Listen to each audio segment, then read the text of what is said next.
എറണാകുളം കലൂർ സ്റ്റേഡിയത്തിന് സമീപത്ത് നിന്ന് പട്ടാപ്പകൽ ബൈക്ക് മോഷണം. എറണാകുളം സ്വദേശി മസൂദിന്റെ ബൈക്കാണ് മോഷണം പോയത്. CCTV ദൃശ്യം പുറത്തുവന്നു. ആ CCTV ദൃശ്യങ്ങളാണ് ഇപ്പോൾ പ്രേക്ഷകർ കണ്ടുകൊണ്ടിരിക്കുന്നത്. വളരെ കൂളായി ഹെൽമറ്റും ഒക്കെ ആയിട്ട് സ്വന്തം ബൈക്ക് എടുത്തുകൊണ്ട് പോകുന്ന ആ ഒരു ലാഘവത്തോടെയാണ് അദ്ദേഹം ആ ബൈക്ക് കൊണ്ടുപോകുന്നതെന്നാണ് മനസ്സിലാക്കുന്നത്.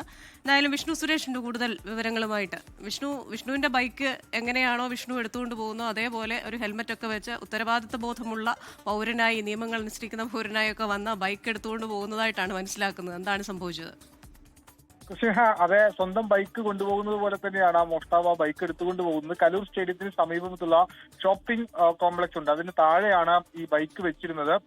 വൈകിട്ട് 4 മണിയോടുകൂടി അങ്ങോട്ടേക്ക് യുവാവ് എത്തുന്നു. ഹെൽമെറ്റ് കയ്യിലുണ്ട്, ആ ഹെൽമെറ്റ് വെക്കുന്നു. അതിനുശേഷം ആ താക്കോല് 1-2 താക്കോലുകൾ ഇട്ട് നോക്കുന്നുണ്ട്. സ്യൂട്ട് ആകുന്നതനുസരിച്ചാണ് ആ വണ്ടി എടുത്തുകൊണ്ട് പോകുന്നത്.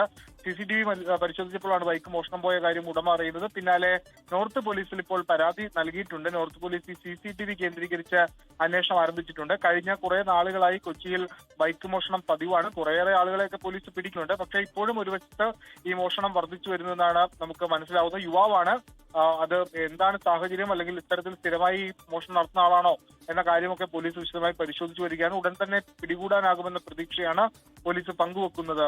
ക്രിസ്റ്റീന, ശരി. എന്തായാലും സമാധാനമായിട്ട് ഒരിടത്ത് ബൈക്ക് പാർക്ക് ചെയ്തിട്ട് പോകാൻ സാഹചര്യം ഇല്ല എന്നൊരു സൂചന കൂടി അതിലുണ്ട്. അദ്ദേഹം വളരെ നിയമങ്ങളൊക്കെ അനുസരിക്കുന്ന ഹെൽമറ്റൊക്കെ വെക്കുന്ന ഒരു വ്യക്തിയായി സ്വയം ബോധ്യപ്പെടുത്തി വന്ന ഒന്നിലേറെ താക്കോലുകളുമായി വന്നൊക്കെയാണ് തുറന്നുകൊണ്ട് പോകുന്നത്. എന്തായാലും ബൈക്ക് വെക്കുന്നവരൊരു ജാഗ്രത പാലിക്കുക. ഇതിൽ ഈ വ്യക്തി ആരാണെന്ന് കണ്ടുപിടിക്കാൻ പോലീസിന് വലിയ ഉണ്ടാവില്ല.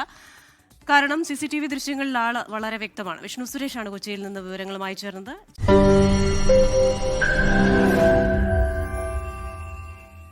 ലോകത്തെവിടെയായാലും ഏത് സമയത്തും 24 വാർത്തകളും ഓഗ്മെന്റഡ് റിയാലിറ്റി പാക്കേജുകളും എക്സ്പ്ലെയിനറുകളും വിശദമായി കാണാൻ ഞങ്ങളുടെ YouTube ചാനൽ നിങ്ങൾക്ക് സബ്സ്ക്രൈബ് ചെയ്യാം.